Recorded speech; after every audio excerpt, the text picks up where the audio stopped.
అంతర్జాతీయ మహిళా దినోత్సవం.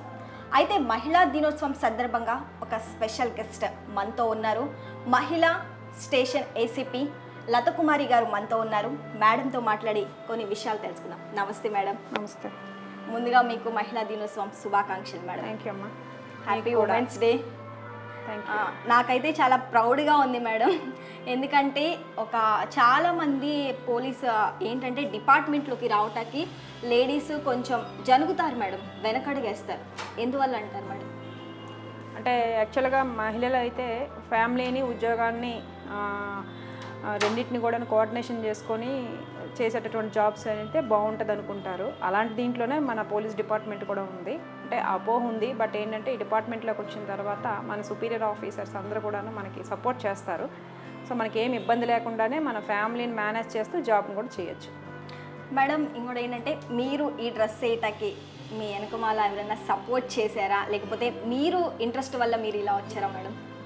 ఫ్యామిలీలో మా ఫాదరు, మదరు, మా యొక్క రిమైనింగ్ ఫ్యామిలీ మెంబర్స్, మా హస్బెండ్, మా అత్తగారు, మా అమ్మగారు, మా కిడ్స్ అందరూ కూడా సపోర్ట్ చేయడం వల్లనే నేను ప్రీవియస్లో టీచర్గా వర్క్ చేసినాను, ఇవాళ డిఎస్పీగా సెలెక్ట్ అవ్వడం జరిగింది. సో వాళ్ళ సపోర్ట్తోనే ఇవాళ నేను ఈ స్టేజ్లో ఉన్నాను. మేడం మీ దగ్గరికి కొన్ని కేసులు అయితే వస్తాయి కదా మేడం, మహిళల పట్ల ఈ కేసు ఏంటి మరీ ఇలా ఉంది, మహిళల్ని ఇలా టార్చర్ చేస్తారా, ఇలా ఏడిపిస్తారా అని మీకు ఏ కేసు అనిపించింది మేడం? ఉంటాయమ్మా. యాక్చువల్గా ఉమెన్ పోలీస్ స్టేషన్ డిఎస్పీగానే కాకుండా నార్మల్గా ఎస్డిపిఓగా చేసినప్పుడు కూడాను చాలా సెన్సిటివ్ కేసులు వస్తుంటాయి. బేస్డ్ ఆన్ కేస్ సిచ్యువేషన్ బట్టి మనము యాక్ట్ చేయడం జరుగుతుంది. చాలా వరకు ఏంటంటే పోక్సో కేసుల్లో, అంటే 18 ఇయర్స్ బిలో ఉన్నటువంటి గర్ల్స్ మీద జరిగినటువంటి అత్యాచారాల కేసుల్లో మనకు చాలాసార్లు ఇలా అనిపిస్తుంటుంది, అరే ఇంత చిన్నపిల్ల పెట్ల ఇట్లా జరిగింది ఏంటి అని చెప్పేసి అనిపిస్తూ ఉంటుంది. అలాంటి కేసులు మేము చాలా చేస్తుంటాము.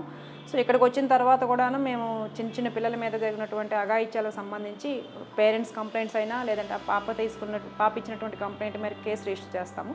సో అవి జనరల్గానే మేము సీరియస్గా తీసుకుంటాము. సీరియస్గా తీసుకొని వాళ్ళని అరెస్ట్ చేస్తాము, ఛార్జ్ షీట్ వేయడం జరుగుతుంది. ట్రయల్ని కూడా మేము పర్యవేక్షించి లాస్ట్ కన్విక్షన్ వచ్చినంత వరకు కూడా మేము దాన్ని ఫాలోఅప్ చేస్తుంటాం. ఇటీవల ఒక 10 days బిఫోర్ మాకు ఒక 8th క్లాస్ స్టూడెంట్కి సంబంధించినటువంటి పోక్సో కేసులో కూడాను ఇద్దరు అక్యూజ్డ్కి 20 years జైలు శిక్ష పడడం జరిగింది. ఇలాంటి కేసులు మా మహిళా పోలీస్ స్టేషన్లో చాలా జరిగాయి, చాలా కన్విక్షన్స్ కూడా వచ్చాయి. దానికి మా సిపి గారు ఇచ్చినటువంటి తోడ్పాటు, మా ఏపీపీలో వాళ్ళు ఇచ్చినటువంటి కోఆర్డినేషన్తో మేము ఇలాంటి కన్విక్షన్ తెచ్చుకుంటున్నాం. మేడం ఒకటి ఏంటంటే, మహిళలు ఇలా ఒక పోలీస్ డ్రెస్ వేసుకోవాలన్నా, డిపార్ట్మెంట్లోకి రావాలన్నా కూడా ఇంట్లో వాళ్ళు భయపడుతూ ఉంటారు. పై అధికారులు ఎవరైతే ఉన్నారో కొంచెం ఇబ్బంది పెడతారు మహిళలని, అది నిజమేనా మేడం? కంప్లీట్గా అది అపోహమా అమ్మ. యాక్చువల్గా ఏ డిపార్ట్మెంట్లో కూడాను మీరు చెప్తున్నటువంటి ఇబ్బంది అయితే ఉండదు. పోలీస్ డిపార్ట్మెంట్లో అయితే అసలు అలాంటిది అయితే ఉండదు. వర్క్ పరంగా మాకు ప్రైవసీ ఉంటుంది, అదేవిధంగా మాకు ఫ్రీడమ్ ఇస్తారు, వర్క్ జాగ్రత్తగా చేసుకునేందుకు అవకాశం ఇస్తారు, మమ్మల్ని ఫాలోఅప్ చేస్తూ ఉంటారు. ఈ క్రమంలో ఏవైనా డౌట్స్ వచ్చినప్పుడు మేము మా సుపీరియర్ ఆఫీసర్స్ని మేము కన్సల్ట్ చేసినప్పుడు వాళ్ళు కూడా సానుకూలంగా స్పందించి మా డౌట్స్ క్లారిఫై చేస్తారు. కాబట్టి ఎలాంటి వర్క్ ఫ్రీడమ్ లేదు అనేటటువంటి మాట అయితే మాకు లేదు. మేడం ఇంకోటి చూస్తే ఏంటంటే, మహిళలు ఈ జనరేషన్లో చాలా పై స్థాయిలో ఉన్నత చదువుతా సమ్ కేటగిరీస్లో ఉద్యోగాలు చేస్తూ ఉన్నారు. కొంతమంది రాంగ్ స్టెప్ వేస్తూ ఉంటారు మేడం, మీరు వాళ్ళకి ఇచ్చే మెసేజ్? ఎస్ అమ్మా. యాక్చువల్గా మనకు వచ్చేటటువంటి ప్రతి అవకాశాన్ని సద్వినియోగం చేసుకోమనే చెప్తాము. స్టూడెంట్గా అయితేనేమి, లేదా వర్క్ ప్లేస్లో అయితేనేమి మనకి ఏదైనా ఇబ్బంది వచ్చినప్పుడు మన సుపీరియర్ ఆఫీసర్స్కి, లేదా మన మేనేజర్స్కి, మన బాస్కి చెప్పి ఆ ఇష్యూని వారి ముందు ఉంచడం ద్వారా ఫస్ట్ ఆ స్ట్రెస్ నుంచి మనం రిలీఫ్ అయిపోతాం.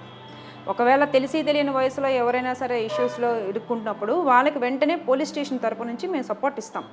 ఈవెన్ ఏపీ పోలీసు దాని ప్రతిష్టాత్మకంగా ఉమెన్ పోలీస్ స్టేషన్స్, అదేవిధంగా ఉమెన్ హెల్ప్ డెస్క్లు, ఇతరత్ర చాలా రకాలుగా పెట్టడం జరిగింది. ఇవే కాకుండా బాధిత మహిళ ఎవరైతే ఉన్నారో ఆమె మాకు ఫోన్ కాల్తో కూడా మేము రెస్పాండ్ అయిన సందర్భాలు అనేకం ఉన్నాయి. ఈ రకంగా ఏంటంటే ఎవరైనా తెలిసి తెలియని వయసులో చేసినప్పుడు ఇలా ఉంటుంది. నెక్స్ట్ ఆఫ్టర్ మేజర్ అయిన తర్వాత కొన్నిసార్లు పరిస్థితుల దృష్ట్యా కొన్నిసార్లు రాంగ్ స్టెప్ వేసినప్పుడు దాన్ని సరిదిద్దుకునే అవకాశం కూడా దానికి సంబంధించి మేము ఇక్కడ కౌన్సిలింగ్ నిర్వహిస్తుంటామమ్మా. పేరెంట్స్ని పిలిపిస్తుంటాము, అదేవిధంగా అమ్మాయిని పిలిపించి కూడా మేము మాట్లాడి ఆ యొక్క ఇష్యూని యొక్క గ్రావిటీని తగ్గించి ఆ అమ్మాయి ఎలాంటి సెన్సిటివ్ స్టెప్ తీసుకోకుండా మేము కౌన్సిల్ చేస్తూ ఉంటాం. మేడం మనం చూసుకుంటే ఏంటంటే, ప్రెజెంట్ ఒకప్పుడు చదువు అంటే మహిళలకు ఎందుకు చదువు వద్దు, ఆడపిల్లల్ని చదివించడం ఎందుకు, వేస్ట్, పెళ్లి చేసేద్దాం అంటారు. కానీ రానున్న జనరేషన్లో ఆడపిల్లే ఒక హస్బెండ్ కానీ ఇంట్లో వాళ్ళకి మగవాళ్ళ కన్నా ఎక్కువ సంపాదిస్తుంది మేడం పురుషుల కన్నా. ఎందుకని అలా అంటారు? ఆడపిల్లల్ని చదివిస్తాం బెటరా, వాళ్ళు ఏదైతే ఒకటి ఫాలో అవుతారు, మేము ఇది సాధించాలి. ఇప్పుడు మీరు ఉన్నారు, మీరు ఒక పొజిషన్లో ఉన్నారు మేడం, మీరు ఒక టైంలో మీరు బెత్తం పట్టుకున్నారు ఒక టీచర్గా, ఇప్పుడు వచ్చేసి మహిళలకు ఒక రక్షణగా ఉన్నారు మేడం. మీరు దాని గురించి ఏం చెప్తారు మేడం? ఎస్ అమ్మా, ఉద్యోగం చేయడం అనేది మనకి మంచి అవకాశం. యాక్చువల్గా ఫైనాన్షియల్ ఇండిపెండెన్స్ అనేది అమ్మాయిలకి అవసరం కూడాను. అయితే అది ఫ్యామిలీలో కొంతవరకు ఏంటంటే ఫైనాన్షియల్ బర్డన్స్ని మనం షేర్ చేసుకోవడానికి కూడా అవకాశం కల్పిస్తుంది. సో ఇదివరకు హస్బెండ్ కానీ తండ్రి కానీ ఉద్యోగం చేసే క్రమంలో కొంత మనకి వెసులుబాటు ఉండేది కాదు. ఇప్పుడు మనం చదువుకొని ఉద్యోగాలు చేయడం ద్వారా ఫైనాన్షియల్ ఇండిపెండెన్స్ అనేది మనకు బాగుంటుంది.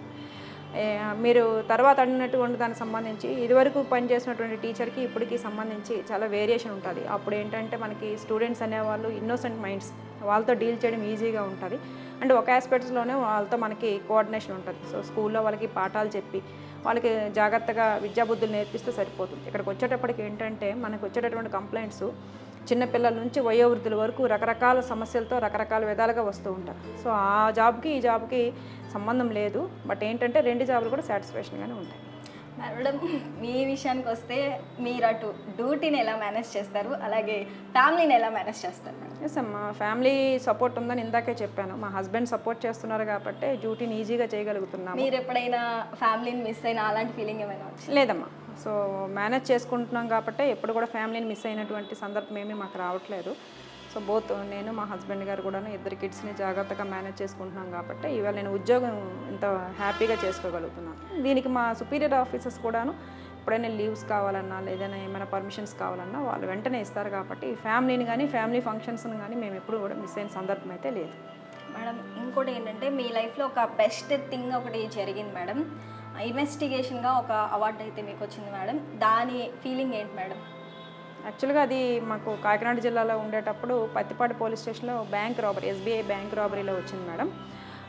సో అప్పుడు ఎస్పీ సతీష్ కుమార్ ఆధ్వర్యంలో ఆ యొక్క కేసుని మేము డిటెక్ట్ చేసి మొత్తం కేసుని ఛార్జ్షీట్ కూడా వేయడం జరిగింది. ఉత్తరప్రదేశ్ అది పెద్దది, కొంచెం అది పెద్ద టాస్క్ అని చెప్పాలి మేడం.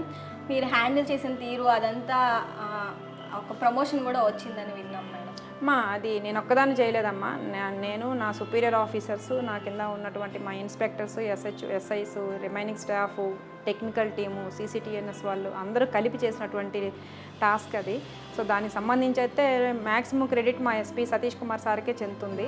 సో మహారాష్ట్ర, ఉత్తరప్రదేశ్, అదేవిధంగా వెస్ట్ బెంగాల్లో ఉన్నటువంటి ఆల్ టీమ్స్ని డిటెక్ట్ చేసి వాళ్ళందరినీ కూడా తీసుకొచ్చి అందరినీ అరెస్ట్ చేసి రిమాండ్ చేసి కేసుని మేము క్లోజ్ చేయడం జరిగింది.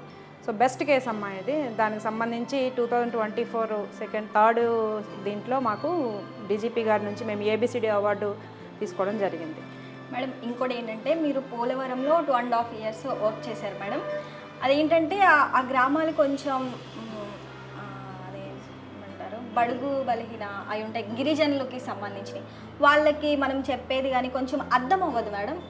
ఏదొచ్చినా కానీ మేము మేడంతో మాట్లాడతామని అక్కడ వరకు అయిపోయి ఇద్దరి మధ్య ఉండేసి అది క్లోజ్ చేసేసేవాళ్ళంట. అది ఎలా మేడం? ఎస్ అమ్మా, యాక్చువల్గా నేను పోలవరంలో పనిచేసేటప్పుడు పబ్లిక్కి చాలా దగ్గరగా ఉండేవాళ్ళం. ఏ లేడీ అయినా, ఏ ఉమెన్ అయినా, గర్ల్ అయినా, ఎవరైనా ఎస్డిపిఓ పోలవరం ఆఫీస్కి డైరెక్ట్గా వచ్చి నాతో మాట్లాడి సమస్యను పరిష్కరించుకొని వెళ్ళేవాళ్ళు. సో అక్కడ ఏంటంటే మీరు అన్నట్లు కొంచెం ఎడ్యుకేషన్ తక్కువ అవుతుంది. బట్ అక్కడ ఉన్నటువంటి ఎస్టీ కమ్యూనిటీ వాళ్ళు చాలా మంచి కమ్యూనిటీ అనమాట. సో వాళ్ళు పబ్లిక్ అందరూ కూడా చాలా ఫ్రెండ్లీగా ఉంటుంటారు. సో పోలీసుని వాళ్ళు ఓన్ చేసుకున్నారు. నేనున్న టైంలో అయితే మాత్రం మేజర్ ఇన్సిడెంట్స్ ఏమీ జరగలేదు. దానికి సంబంధించి ఏంటంటే వాళ్ళతో పోలీస్ కోఆర్డినేషనే ముఖ్యం అనమాట. వాళ్ళ విలేజెస్లోకి వెళ్ళినా, వాళ్ళ గూడెంలోకి వెళ్ళినా కూడాను మమ్మల్ని ఓన్ చేసుకునేవాళ్ళు. సో వాళ్ళ సమస్యలను పరిష్కరించడం, చిన్నవి ఏమైనా ఉంటే కలెక్టర్ గారి దృష్టికి, ఎస్పీ గారి దృష్టికి తీసుకెళ్ళడం, ఏమైనా లైబ్రరీస్ లేదా కాంపిటేటివ్ బుక్స్ అట్లాంటివి, అదేవిధంగా ఎస్ఐసిఐ కోచింగ్ సంబంధించి ఒక 80 మందికి మేము ఐటీడీఏ బుట్టాయిగూడెంలో ఇప్పించడం, ఇవన్నీ కూడాను పోలీసుని పబ్లిక్కి దగ్గర చేసాయి అన్నమాట. దట్సే మాకు అక్కడ మంచి పేరు రావడం జరిగింది. మేడం, ఫైనల్గా ఉమెన్స్ డే ఒక మహిళలకు ఒక మంచి మెసేజ్ కావాలి మేడం మీ నుంచి. చక్కగా చదువుకోమని చెప్తాము, అదేవిధంగా మంచి ఉద్యోగాలు చేయాలని చెప్తాము, ఉద్యోగాలు చేస్తూ ఫ్యామిలీని లీడ్ చేసుకోవాలని చెప్తాము, అదేవిధంగా ఫ్యామిలీని ఉద్యోగాన్ని రెండింటిని కూడాను కోఆర్డినేషన్ చేసుకుంటూ సొసైటీలో మనకి ఏదైతే ఇష్టాలు ఉంటాయో వాటిని కూడాను మన తరపున మనం వాటిని సాధించే ప్రయత్నంలో భాగంగా మనం సఫలం అవ్వాలని చెప్తున్నాను. ఈ కార్యక్రమం అంతట్లో కూడాను చిన్న చిన్న హర్డిల్స్ వస్తుంటాయి. లైక్ ఈ సోషల్ మీడియాకి సంబంధించినవి అయితేనేమి, లేదంటే సైబర్ క్రైమ్స్ ఇట్లాంటివి వస్తున్నప్పుడు మహిళలు కాస్త తెలివిగా వ్యవహరించి అలాంటి హర్డిల్స్ని నుంచి బయటపడి జాగ్రత్తగా తమ కెరియర్స్ని, తమ ఫ్యామిలీస్ని కూడాను బిల్డప్ చేసుకోవాలని ఈ ఉమెన్స్ డే సందర్భంగా తెలియజేసుకుంటూ, మా ఎన్టీఆర్ కమిషనరేట్ మహిళా పోలీస్ స్టేషన్ తరపు నుంచి మా సిబ్బంది నుంచి కూడాను యావత్ మహిళా ప్రజానీకాన్ని అందరికి కూడాను ప్రపంచ మహిళా దినోత్సవ శుభాకాంక్షలు తెలియజేసుకుంటున్నాను. Thank you. సో చూశారు కదా మహిళల గురించి ఎంత చక్కగా మహిళా స్టేషన్ లతకుమారి అయితే మేడం అయితే బాగా ఎక్స్ప్లెయిన్ చేశారు. మహిళలు చదువుకొని ఉన్నత ఉద్యోగంలో ఏదైనా సాధించవచ్చు, కొంచెం సోషల్ మీడియాకి వాటికి దూరంగా ఉండి దాన్ని ఎదుర్కొనే ప్రయత్నం కూడా తెలివిగా చేయాలని మహిళా స్టేషన్ ఏసీపీ లతకుమారి మేడం చెప్పారు. కెమెరామెన్ సాయితో శ్రావణి, నెంబర్ 1 న్యూస్, విజయవాడ.